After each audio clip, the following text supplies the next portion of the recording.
baru bengkel kan, belum lagi mop, belum lagi yang proper one.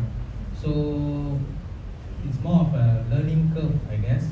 But to be honest, this learning curve sebenarnya berbanding dengan hospital ada tu, I think Kinabatangan has done better lah. Alright.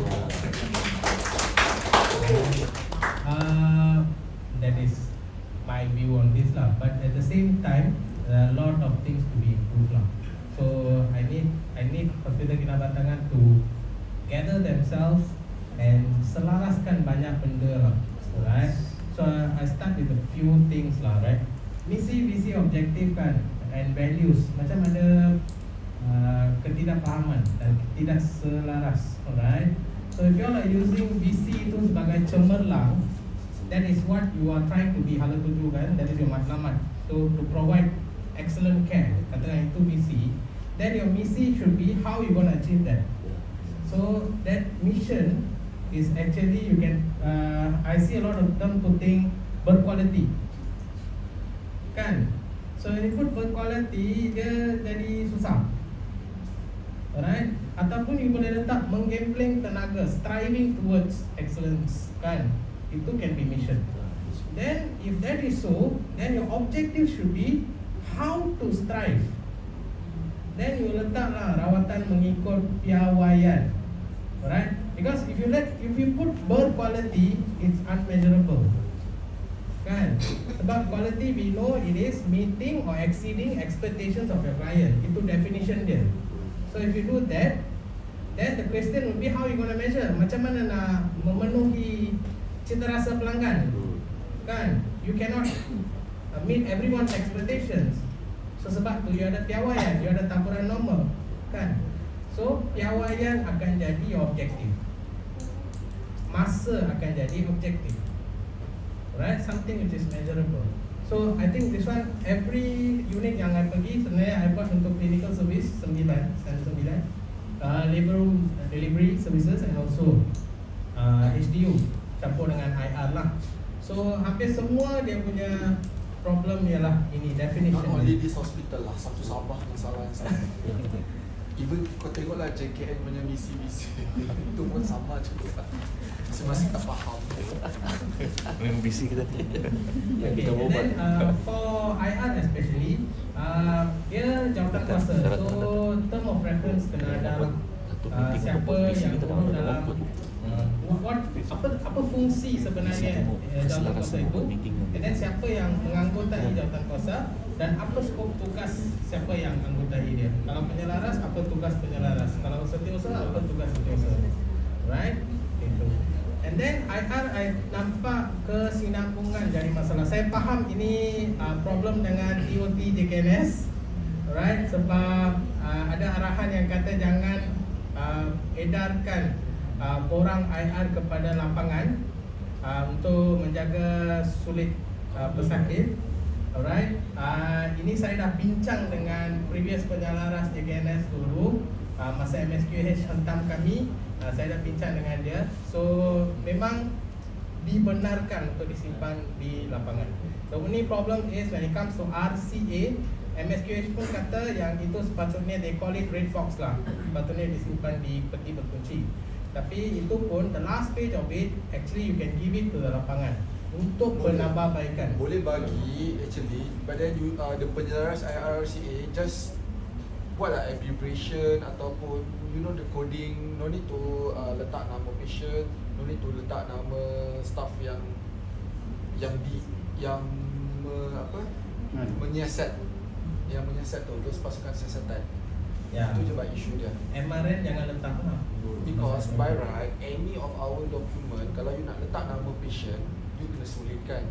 Tapi this one is not sulit. So by right, you kena letak nama abbreviation instead of letak full name. That is our policy on anonymous of pesakitnya ni kan. Kerahsiaan. Yeah.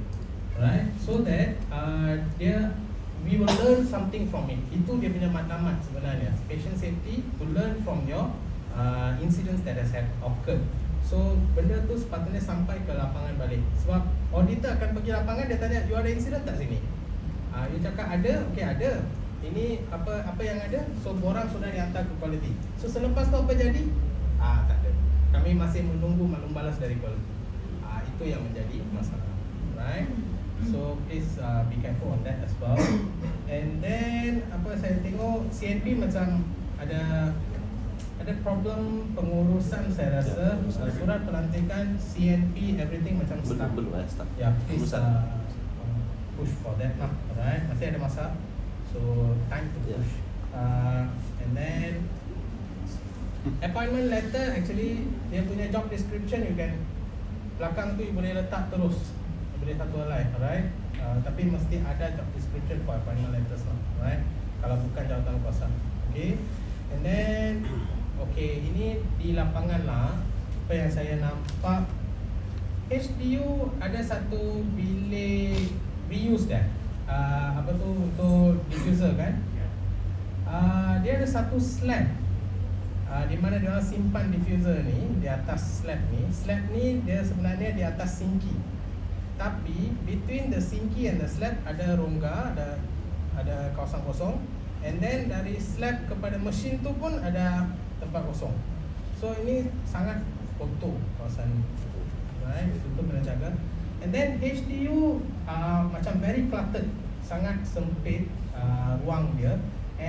Apa yang saya fahamkan 2018 memang ditegur laluan ke tandas pesakit, memang dia suruh besarkan laluan tu. Memang tak boleh, kursi roda tak boleh jalan dekat situ. Itu perlu cek juga. And then female ward yang dia simpan fix dengan patient female kan. Toilet pesakit dia I mean generally what I can see, dia punya toilet semua bukaan ke dalam. Sepatutnya keluar tapi ni ke dalam. Itu satu. Tapi yang special tentang toilet ni, dia ada kolah di dalam. Alright. So because they are having this PITS patient, I think dia orang tak benarkan kolah tu untuk digunakan lah. Tapi caranya sepatutnya dia kena seal terus bilik tu kan, tutup pintunya. Ini pintu terbuka, dia ikat cotton bandage dari pintu tu kepada pintu masuk tandas tu. And then dia tulis sana dilarang masuk. So itu bukan safety lah. Tapi boleh masuk. Budak-budak masih boleh masuk ke dalam bilik tu. Something need to be seen. And then fire awareness. Fire drill awareness. Ni lebih kepada staff-staff lah. Something need to be done for them to understand what needs to be done, how to use the pemadam api. This one all macam famous question lah. So when auditors kan, dia orang dah ada preview awal-awal tentang hospital. Because your E-qual kan, your E-quality tu, semua policy hospital sudah naik atas.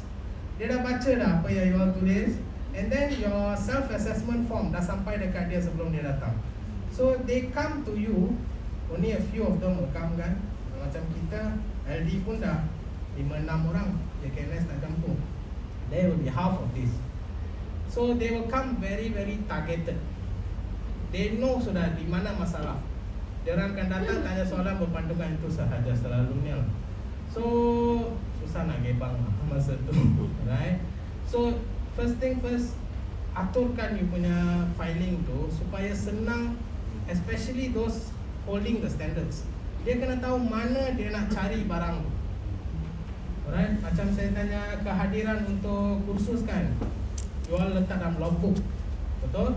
So logbook tu you all kena tahu di mana logbook tu, supaya tidak membuang masa dan dia tak agitate the auditors lah. So you all know there's a system where you all can rely on, cepat-cepat you all bawa. Right? And when it comes to fire protection and all, macam staff tak faham apa yang perlu dibuat bila nak evacuate and things like this. Ini semua akan jadi masalah. Again, it's patient safety. Right? What else? Itu sajalah saya rasa. Okay. But generally, I think you're already on the right path. Just have to push a bit more. So sekarang masa sudah gear tu kena tinggi sedikit lah. Itu saja. Oh yeah, one more thing, main thing. Separation of staffs. Especially in labor ward dengan female ward. Labor ward dia gabung sekali dengan antenatal. Female ward dia gabung sekali dengan PITS. Okay. So at least on the roster dia kena bezakan. Alright, seorang menjaga labor room. Setiap shift seorang jaga labor room. Untuk pitch work tu seorang jaga pitch. At least on the roster, at least dia boleh tunjuk. Sebab carta organisasi berbeza. And then dia sambung balik dekat